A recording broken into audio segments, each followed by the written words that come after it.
அன்பானவர்களே, இந்த அவசர உலகத்தில், இந்த நவீன உலகத்தில் எல்லாருக்கும் இந்த கம்ப்யூட்டர் காலத்தில் எல்லாருக்குமே ஸ்ட்ரெஸ் அப்படின்ற ஒன்று இருக்குது. மன அழுத்தம் யாரையும் விட்டு வைக்கல. அது பெரியவங்கள்ல இருந்து சின்ன குழந்தைங்க வரைக்கும் ஸ்ட்ரெஸ் இருக்குது. சின்ன குழந்தைங்களுக்கு எப்படி ஸ்ட்ரெஸ்ஸு? ஃபோனை பிடுங்கி வச்சுட்டிங்கன்னா அவங்க மன அழுத்தத்துக்குள்ளாயிடுறாங்க. அதிகமாக படிக்க பாடம் இருந்தால் மன அழுத்தத்துக்குள்ளாயிடுறாங்க. இப்போ நம்ம நவீனமாக பார்க்குறோம், இந்த நீட்டு தேர்வுன்னு சொல்லிட்டு அதுக்கு படித்து படித்து படித்து அவங்க தோல்வி அடைஞ்சிட்டாங்கன்னா ஸ்ட்ரெஸ்ஸில் பாருங்களேன் என்னென்னலாம் நடக்குதுன்ட்டு. அதுபோல் அவங்க படிப்பு வாழ்க்கைன்றது சிறு குழந்தை முதலே ஸ்ட்ரெஸ் ஆயிடுது. இல்லை பிரியமானவர்களே, நம் வாழ்க்கை வாழ்வதற்கு, எப்படி வாழ்வதற்கு? சமாதானமாய் சந்தோஷமாய் வாழ்வதற்கு, வாழ்க்கை கவலை இல்லாமல் வாழ்வதற்கு இறைவன் கொடுத்த ஒரு வரம். சிலர் பார்த்திங்கன்னா இந்த ஸ்ட்ரெஸ்ஸு யாரால் வருதுன்னா, கணவனுக்கு மனைவினால் வரும், மனைவிக்கு கணவனால் வரும், சில நேரங்களில் வேலை செய்கிற இடங்கள்லேருந்து நம்மளுடைய பாஸுனால் வரும், நம்மளை சுற்றி இருக்கிறவங்கனால வரும், நம்ம சொந்தக்காரங்கனால வரும். மாமியாருக்கு மருமகள்னால் ஸ்ட்ரெஸ் வரலாம், மருமக மாமியார்னால் சிலருக்கு ஸ்ட்ரெஸ் வரலாம். இப்படி சம்மந்தி, இப்படி ஒவ்வொருத்தருக்கும் ஒவ்வொரு வகையாக அந்த ஸ்ட்ரெஸ்ஸு வருது. நம்ம மனதுக்குள்ளே அது இருக்கிறது. இப்போது இந்த காயம், அதாவது இந்த மன அழுத்தம்ன்றது அழுத்தி அழுத்தி அழுத்தி அழுத்தி என்ன ஆகும்னா ஒரு காயத்தை கொண்டு வந்துடும். நம்ம காலை பாருங்களேன், நம்ம ஒரு இடத்துலையே அழுத்தி அழுத்தி அழுத்தி ஒன்று இருந்ததுன்னா அந்த இடத்துல கொஞ்ச நாளாக மோதிரம் கூட பாருங்கள், நீங்கள் கையில் போட்டுக்கிங்க, ரொம்ப அழுத்துச்சுன்னா அந்த இடத்துல புண்ணு வந்துடுதுல்ல, காயம் வந்துடுதுல்ல. அதுபோல் தான் மன அழுத்தங்கள் அதிகமாக அதிகமாக அதிகமாக மனக்காயங்கள் உண்டாகிறது. இந்த காயத்தை எப்படி நம்ம ஆற்றுறது? மன அழுத்தம் இல்லாமல் எப்படி நம்ம வாழ்கிறது? இதை பற்றி நம்ம இந்த வீடியோவில் பார்க்கலாம். மன அழுத்தம் கொஞ்சம் கொஞ்சமாக உள்ளுக்குள்ளே போய் உள்ளே போகிறதுனால தான் அது அழுத்தமாகுது. ஒரு பலூன் இருக்குது, அந்த பலூனுக்குள்ளே காற்று அழுத்தத்தை கொடுக்குறோம். அது குறிப்பிட்ட அளவு இருந்தால் அந்த பலூன் நல்லாயிருக்கும். அந்த அழுத்தம் அதிகமாகும்போது பலூனே வெடிச்சிருது. அதுபோல் தான் அந்த மனம் அழுத்தம் அதிகமாகும்போது, மன அழுத்தங்கள் அதிகமாகும்போது, ஸ்ட்ரெஸ் ஓவராக இருக்கும்போது ஹார்ட்டில் நம்ம வாழ்க்கையே வெடிச்சிருது. நிறையா நம்ம பார்க்குறோம். மனம் அழுத்தம் தாங்காமல் அவங்க தற்கொலை பண்ணிக்கிட்டாங்கன்னு பார்க்குறோம். கொஞ்ச நாளாகவே கணவன் மனைவிக்கு இடையில சண்டை, ரொம்ப ஸ்ட்ரெஸ்ஸில் இருந்தாங்க அப்படின்னு சொல்லி நம்ம பார்க்குறோம். ஏன் இந்த மன அழுத்தம்? எதற்கா? ஏன் நம்மளே நம்ம வருவிச்சுக்கிட்டது தான். இப்போது கணவன் காலையில் மனைவி ஏதோ ஒன்று சொல்லிட்டு போகிறாங்க, அவங்க போயிடுறாங்க. போன உடனே பார்த்திங்கன்னா அவங்களுக்கு அதையே நினச்சி டிரைவிங் பண்ண போகும்போது அந்த எண்ணம் இருக்கும், காலையில் இப்படி நடந்துட்டாலே பேசிட்டாலே, நம்மளும் கத்திட்டு வந்துட்டோமே. அந்த ஸ்ட்ரெஸ் ஆனது அவங்க மனசுக்குள்ளே எதோ காரணத்தினால. அப்போது அவங்க போன உடனே பாஸ் எதுனாலும் கூப்பிட்டு எதுனாலும் சொல்லுவார், இல்லை சுற்றி இருக்கிறவங்க ஏதோ ஒன்று நடந்துக்கிட்டே இருக்கும். அந்த ஸ்ட்ரெஸ் இன்னும் கூடிக்கிட்டே இருக்கும். சாயந்தரம் வரும்போது இன்னும் அதிகமாயிரும், வீட்டுக்கு வரும்போது இன்னும் கஷ்டம். சிலர் என்ன பண்ணுவாங்க, ஸ்ட்ரெஸ்ஸு தாங்காமல் மனைவி மாதிரி என்ன பண்ணுவாங்க, அப்படி அவர் திருப்பி வரும்போது மனைவி நல்லா சந்தோஷமாக தான் இருப்பாங்க. ஆனால் இவர் தான் இன்னும் அந்த வேதனையிலேயே உள்ள நுழைவார். சில நேரம் என்ன பண்ணுவாங்க, ஃப்ரெண்ட்ஸு, டே ரொம்ப கஷ்டமாக இருக்கா, வாடா குடிக்க வாடா அப்படின்னு சொல்லி குடிக்க கூட்டிகிட்டு போயிடுவாங்க. ஏன்னா அதுக்கு தான் வழின்னு சொல்லிட்டு. மனக்காயத்தை, புண்பட்ட மனசை புகை போட்டு ஆற்றுன்னு சிகரெட்டை சொல்லி கொடுப்பாங்க. இதெல்லாம் தவறான வழி பிரியமானவர்களே. அப்போது அவன் போய் என்ன பண்ணுறான், சரி பரவாயில்ல, நம்ம மனக்காயம் ஆறுன்னு சொல்கிறாங்கல்ல, நம்ம ஒரு நாள் குடிச்சு பார்ப்போம் அப்படின்ட்டு போகிறான்னா, அவன் குடிச்சிட்டு வீட்டுக்கு வந்தோடனே மனைவி பார்க்குறா, என்னடா ஒரு நாள் குடிக்காதவர், அவள் சண்டை போட்டு அவர் கோவப்பட்டது கூட அவள் கோச்சிக்கிட மாட்டான். குடிச்சிட்டு வந்தோடனே அவள் கோவிச்சுக்கிட்டு அவள் அம்மா வீட்டுக்கு போயிடுறா. இப்போ இவரோட மன அழுத்தம் போயிடுச்சா? இல்லையே. அவர் காலையில் எந்திரிக்கும் போதே மனைவி இல்லைன்னா இன்னும் மன அழுத்தம் ஜாஸ்தியாகிறது. நம் வாழ்க்கையில் மன அழுத்தத்துக்குன்னு ஒரு வழி இல்லை, எங்கேயுமே பாதை இல்லை. உள்ளுக்குள்ளே மற்றதுக்கெல்லாம் காயத்துக்கெல்லாம் மருந்து உண்டு. அதான் ஒருத்தன் போய் டாக்டர்கிட்ட போய் உட்காந்தானான். டாக்டர் கேட்டாராம், "நல்லா வர்றாரே உள்ள, இவரை பார்த்தா வலி வேதனையெல்லாம் இல்லாத மாதிரி நல்லா இருக்கிறாரே" அப்படின்னு சொல்லிட்டு, உங்களுக்கு என்ன செய்யுது?" அப்படின்னு. "எனக்கு வலிக்குது" அப்படின்னாராம். உடனே எங்கே காட்டுங்கன்னொடனே நெஞ்சு பகுதியை காட்டியிருக்கிறாரு. உடனே அவர் ஸ்டெதாஸ்கோப் அது இதெல்லாம் வச்சா நார்மலாக நெஞ்சு துடிச்சிருக்கு, இது பண்ணியிருக்கு. அப்போ அவர் சொன்னார், "ஒன்றும் பிரச்சனை தெரியலையே, உங்களுக்கு என்ன செய்யுதுன்னொடனே, மேலே கீழே மேலே மாடி முதல்ல ஏறினீங்கன்னா மூச்சு வாங்குதா என்னன்னு?" அப்போ அவர் கேட்டிருக்கிறாரு. அப்போ இவர் சொல்கிறாரு, "இல்லை டாக்டர், எனக்கு நெஞ்சுக்குள்ளே மனசு வலிக்குதுன்னாராம்." அப்போ அவர் சொன்னாராம், "இதுக்கு டேப்லெட்டே இல்லை, நீங்கள் போங்க, அடுத்த ஆளை கூப்பிடுப்பான்னாராம்." சிலர் இந்த ஸ்ட்ரெஸ்ஸுக்குன்னு சொல்லிட்டு மாத்திரையும் சாப்பிட்றாங்க. ஏன் அப்படின்னா, அழுத்தம் அதிகமாயிருச்சு. இந்த மாத்திரை போட்டுக்கிட்டா தான் அவங்க நார்மலா இருக்கிறாங்க. ஏன்னா முத்தி போச்சு. எப்படி? அம் ஒரு அம் இந்த உயிர்கொல்லி நோய் சொல்றாங்கல்ல. அம் அந்த நோய் வந்தா முதல்ல தெரியாது. புற்றுநோய், கேன்சர் வந்தா முதல்ல தெரியாது. அந்த முதல் ஸ்டேஜில் யாருக்குமே கண்டுபிடிக்க முடியாதான். 2வது ஸ்டேஜ்லேயும் கண்டுபிடிக்க முடியாதான். அது சில நேரங்களில் அந்த 4த் ஸ்டேஜ்னு ஒன்றுக்கு வந்துட்டு அவங்க டாக்டர்கிட்ட போனாங்கன்னா, அவங்க சொல்கிறாங்க, "இல்லை, உங்களை காப்பாற்ற முடியாது. இதுக்கு மருந்து கிடையாது." அதுபோல் தான் நம்ம மன காயங்களுக்கு நம்ம அழுத்தி அழுத்தி அழுத்தி ஸ்ட்ரெஸ்ஸில் வந்த பிறகு நீங்கள் என்ன மாத்திரை போடுங்க, அது வேஸ்ட். சும்மா நம்ம போட்டுக்கிட்டு இருக்கோம். ஆனால் மாத்திரை போட்டால் தான் அவர் நார்மலாக இருக்கார். இல்லைன்னா அந்த மாத்திரை இல்லைன்னா அவர் அவ்வளோதான் கோவப்படுறாரு, கத்துறாரு, வெறித்தனமாக நடந்துக்கிறாருன்னு சொல்லி சொல்லி இதுக்கெல்லாம் காரணம் என்ன? மன அழுத்தங்கள் அதிகமாகிறது தான். மன அழுத்தம் அதிகமாகும்போது என்ன பண்ணுதுன்னா, நம் மூளை பாதிக்கப்படுது. மூளை தான் நம்ம உடம்புக்கு ரொம்ப முக்கியமானது. மூளை செயலிழந்து போச்சுன்னா நம்ம என்ன பண்ணுறோம்? இதயம் துடித்தாலும் சரி, நம்ம சாப்பிட்ட ஆகாரம் செமிச்சாலும் சரி, என்ன செய்கிறோம்? நம் நினைவுகளை இழந்து விடுகிறோம். உலகத்தில் உயிர் வாழ்கிறது மாதிரி இல்லாமல் ஒரு பொணம் மாதிரி போயிடும், கோமா ஸ்டேஜ். அப்போ அந்த மூளையை நம்ம எவ்வளவு ஜாக்கிரதையாக பார்த்துக்கொள்ளணும். இன்றைக்கு அந்த மன அழுத்தத்தில் இருக்கிற உங்களை பார்த்து நான் சொல்கிறேன், உங்கள் உடம்பை நீங்கள் தான் பார்த்துக்கணும்.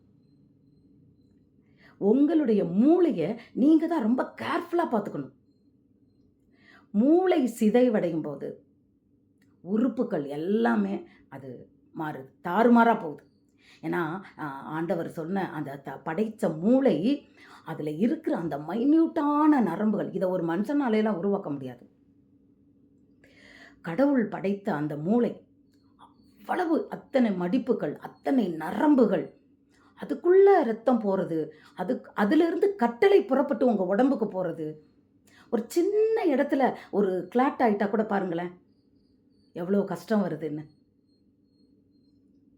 அப்போது அந்த மூளையை நீங்கள் பத்திரமாய் பார்த்து கொள்ளணும்னா ஸ்ட்ரெஸ் உங்களுக்கு இருக்கக்கூடாது. நீங்கள் அதை அனுமதிக்கக்கூடாது உங்கள் இதயத்தில். ஸ்ட்ரெஸ் உங்கள் மனசுக்குள்ளே. நீங்கள் என்ன தான் அதை மூடி வைக்கணும்னு நினச்சாலும் உங்களால் முடியுதா பாருங்களேன். நீங்கள் ஆஃபீஸுக்கு போயிருப்பீங்க, அன்றைக்கி ரொம்ப ஸ்ட்ரெஸ்ஸில் இருப்பீங்க. யாருனாலும் உங்களை பார்த்து, ஆனால் முகத்தில் அது தெரியும். அப்போ கேட்பாங்க, "என்னடா அன்றைக்கி ஒரு மாதிரி இருக்கு?" அப்படின்னு. "இல்லையே" அப்படின்னாலும் கூட அவங்களுக்கு தெரியுது. அது பொய் சொல்லாதடா, நான் உன்னை பார்க்குறேன், என்னன்னு சொல்லு. அப்படி கேட்டுக்கிட்டு இருக்கும்போதே பெண்களாக இருந்தால் கண்ணில் இருந்து உடனே அடக்க நினச்சா கூட கண்ணீர் தான் வரும். அப்போது அந்த ஸ்ட்ரெஸ்ஸானது எவ்வளோ ஒரு அந்த நம்ம உடம்பை வந்து பாழாக்குது பாருங்கள், விஷயத்தை கொடுக்குது பாருங்கள். ஸோ முதல்ல வந்து மூளை தான் நம்ம உடம்பு எல்லாத்துக்கும் உணர்ச்சிகளை அனுப்புகிற மூளை, கட்டளை கொடுக்கறது. கைங்கிறதுக்கு, காலுங்கிறதுக்கு. ஒத்த பக்கம் கை கால் விழுந்துருச்சுன்னா என்ன அர்த்தம்? ஒரு பக்கம் மூளை செயல் இழந்துருச்சுன்னு அர்த்தம். ஒன்றும் இல்லை.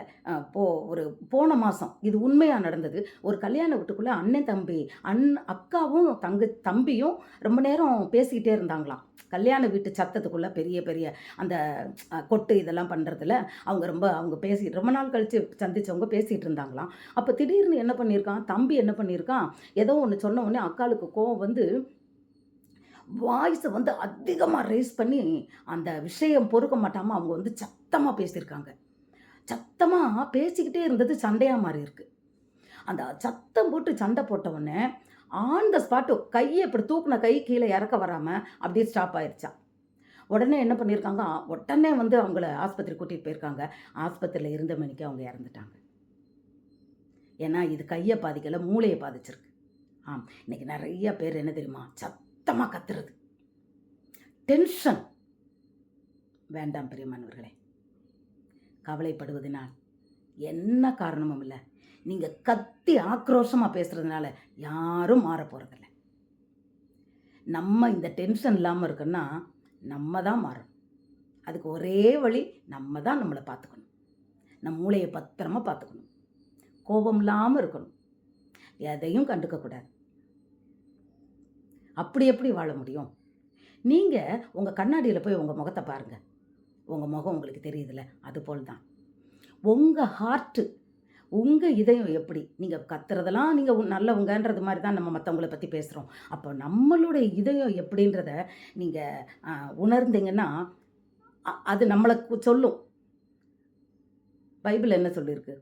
நீ உன் சகோதரன் கண்ணில் இருக்கிற உத்திரத்தை பார்க்கிறத விட்டுட்டு உன் கண்ணில் இருக்க துரும்ப பார். இல்லை, தப்பாக சொல்லிட்டேன். உன் கண்ணில் இருக்கிற உத்திரத்தை நீ பார்க்காதபடி உன் சகோதரன் கண்ணில் இருக்கிற துரும்பை நீ பார்ப்பதென்ன?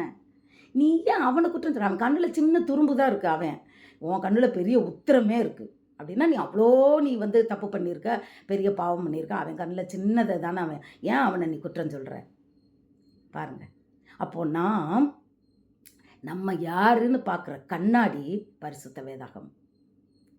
அதை படிக்கும்போது நாம் யாருன்னு நமக்கு தெரியும். பழி வாங்குதல் எனக்கே உரியதுன்னு சொன்னால் நம்ம பழி வாங்குறது, நம்ம அதை பற்றி கவலைப்பட மாட்டோம், ஆண்டவர்கிட்ட விட்டுருவோம்.